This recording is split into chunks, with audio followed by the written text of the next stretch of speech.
Bonjour Jérémy Mani. Bonjour. Vous dirigez Netino. Tout à fait. Et Netino est un secteur, un métier dont on parle assez peu, vous le dites souvent, et vous avez raison, qui est le métier de la modération, qui finalement a un rôle essentiel à jouer dans le web. On fait partie de cette grande famille du Web 2.0, mais on est sûrement le petit cousin le moins glamour de la famille, le moins brillant, parce que c'est un sujet qui n'est pas très médiatique, mais je vous remercie de me donner la parole pour essayer de valoriser un peu ce métier qui est vraiment passionnant. Pourquoi c'est pas si valorisant que ça? On est là pour retirer de la publication des contenus qui dépassent certaines règles, qui dépassent ce que nos clients finaux acceptent de laisser sur leur site. Donc forcément, on a un rôle de censeur en fait. De censeur, ce qu'on réfute, parce qu'on est juste là pour appliquer des règles et finalement faire en sorte que les espaces de dialogue restent qualitatifs, que les gens puissent dialoguer sans être importunés par d'autres. Vous intervenez sur les blogs, sur les forums, sur des sites, sur des chats, un peu partout. Sur les pages fan de Facebook notamment aussi. Dès lors qu'un internaute est amené ou un mobinaute à poster un contenu, qu'il soit texte, vidéo, audio, sur un site, sur un forum, sur un blog, on est susceptible d'intervenir. Vous avez créé un logiciel qui s'appelle Moderatus et qui vous permet d'avoir une première strate de modération qui en fait alerte des hommes. C'est de la technique avant les hommes. Les deux sont en fait intimement liés. On modère plus d'1 million de contenus, voire 2 millions certains mois de contenus donc par mois. Seul, sans l'aide de la technologie, ça ne serait pas possible. Donc l'outil est là pour filtrer certains messages. Alors filtrer, c'est pas l'enlever automatiquement, c'est juste donner par exemple un score. Exemple concret, tous les deux on poste au même moment sur, mettons le nouvelobs.com, un message. Vous en êtes à votre 12e message, j'ai jamais eu de problème. Moi, j'ai déjà été retiré de la publication 3-4 fois. L'outil le détecte, me connaît et va donc faire en sorte que le modérateur relise mon message avant le vôtre. Donner une priorité, un score plus important à mon message parce que j'ai plus de risques d'être retiré de la publication que vous. C'est notamment à ça que sert l'outil. L'outil va a priori modérer des textes, mais est-ce qu'on peut modérer avec un outil des photos et des vidéos qui peuvent aussi poser problème? Non, sur les photos et vidéos, on ne donnera pas un score à un message, mais plus à un utilisateur, comme je viens de l'expliquer. Sur les photos et vidéos, de toute façon, même pour le texte, l'outil va être capable de détecter certains mots plus risqués que d'autres. Mais ce n'est pas l'outil qui décidera d'enlever un message plutôt qu'un autre. Prenons un mot, prenons le mot con. Ce n'est pas très agréable, le C-O-N. Il y a un certain nombre de nos clients qui laissera volontiers le message de type « Ah, c'est con ce qui t'arrive, t'as pas de chance aujourd'hui ». Ça passe. Ce qui est normal sur le web. C'est pas vulgaire. Par contre, monsieur, vous êtes un gros con, ça ne passe pas. Voilà, ça, in fine, l'outil aura beaucoup de mal à le détecter. C'est le modérateur humain qui va pouvoir faire cette différence entre les deux, pour un même mot. On a parlé de l'outil, on a parlé des hommes. Il y a un troisième élément très important de notre métier, c'est la charte de modération. C'est vraiment les règles que notre client nous demande d'exécuter sur son site. Et cette charte-là fait en général une trentaine de pages avec des photos, avec des textes, des illustrations qui vont définir où est cette limite. Alors vous prenez le terme d'érotisme, il y a de très belles photos, celles de femmes nues, mais photographiées en noir et blanc, magnifiques, que certains clients peuvent accepter. La même femme photographiée d'une autre façon ne serait pas passée. La charte va définir tout ça. Notre rôle, c'est de faire en sorte que le modérateur, qui est donc un humain, ait le moins de subjectivité possible dans son verdict. Et donc se contente d'appliquer strictement ce qui est indiqué dans la charte. Donc la charte est finalement très précise, 30 pages, et elle n'est pas si précise que ça, puisque c'est un état d'esprit d'une certaine façon. Il y a la lettre et l'esprit de la lettre. Voilà, où les lois et la jurisprudence, on se nourrit en fait à chaque fois des exemples qu'on trouve et qui sont à la marge.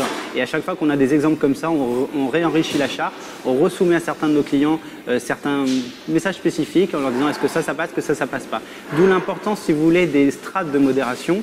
Il y a le modérateur, il y a des superviseurs qui sont là pour les encadrer, et puis il y a au-dessus de la chaîne, en haut de la pyramide, un maître modérateur ou plusieurs, un responsable de qualité, qui sont là pour trancher plus l'esprit de la loi que la loi elle-même.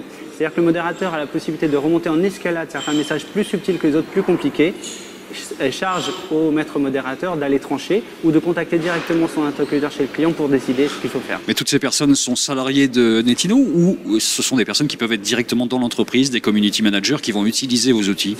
Nous, on est au service du community manager en place chez le client. Notre rôle, c'est de lui faciliter la vie, lui faire gagner du temps et de la réactivité. Du temps parce que c'est compliqué, ça prend du temps d'aller lire toutes les contributions dans tous les sites, sur tous ces sites, ces forums, et de la réactivité parce qu'il ne peut pas non plus être en permanence derrière l'écran. Donc nos modérateurs vont être là pour dire voilà un nouveau message qui pose problème, on vous le remonte, on vous le soumet, définissons ensemble quel verdict on donne. mais dans 90% des cas, les règles sont claires et faciles à exécuter. Vous avez un joli catalogue client, c'est le moins qu'on puisse dire. Le Monde, M6, le Nouvel Obs, Canal+, Énergie, ça c'est pour quelques-uns des plus connus, mais vous intervenez sur les plus grands sites français. On travaille aussi avec une banque, avec une mutuelle, on vient de signer avec, je crois qu'on peut le dire, avec Wikio Overblog, donc un gros acteur du monde des blogs et de la contribution. On vient de signer aussi avec Cobaling, une société avec un site qui s'appelle jeudessine.com, qui est dans un univers qu'on aime beaucoup, c'est les enfants. On veut vraiment les protéger les aspects risques de pervers sexuels. Si j'étais venu vous voir chez Nettino, en fait, je n'aurais pas vu un open space avec 350 personnes comme on peut l'imaginer, parce que la majorité se fait en télétravail. Vous auriez vu en fait le niveau 3 de modération, je vous ai parlé des 3 niveaux. Le niveau 3 est avec nous, il est au contact des clients, donc il est en permanence dans nos locaux pour pouvoir être en contact avec les clients, aller en rendez-vous clientèle s'il le faut. Les niveaux 2 et niveau 1 sont éparpillés un petit peu partout dans le monde parce qu'on fait du 24 heures sur 24. Sous quelques minutes, donc ça demande d'avoir des personnes un peu partout. Et en plusieurs langues, on modère actuellement 5 langues différentes à part le français. Donc il faut avoir des personnes qui maîtrisent bien ces aspects-là. Et c'est pas toujours évident de trouver la personne qui modère très bien le SMS allemand et de l'avoir dans le même bureau que la personne qui sera capable de modérer, donc de comprendre parfaitement du texte de type CAC 40, du contenu économique pour faire la modération de la tribune ou de challenge. En fait, vous êtes un gestionnaire de risque d'une certaine façon pour les entreprises, pour les marques. Vous intervenez sur le risque en termes d'image, évidemment, le terme juridique, parce qu'il y a un énorme travail là-dessus.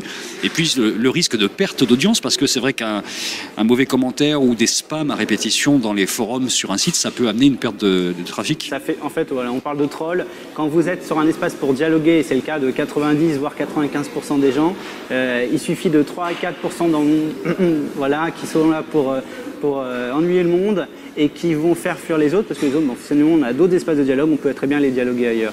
Et on a certains de nos clients qui, avant de travailler avec nous, ont perdu une certaine partie de leur audience parce que voilà, ils n'avaient pas réussi dans les temps à canaliser ces gens-là. Ça fait partie de notre métier aussi. Effectivement, le risque juridique, vous l'avez très bien souligné, le risque d'image, mais ce risque de trafic est moins connu et il faudra que vous le souligniez effectivement. Bon, c'est pas un métier qui a l'air glamour comme ça au départ, et pourtant ça l'est plutôt parce qu'il y a plein de technologies à développer. C'est passionnant. Hélas, on est au cœur d'un certain nombre de dérives. Si vous ne pouvez même pas imaginer le type de message qu'on est amené à retirer de la publication, parfois des appels au meurtre, des propos outrageusement racistes et beaucoup d'autres dérives. Dans un monde idéal, on ne serait pas là.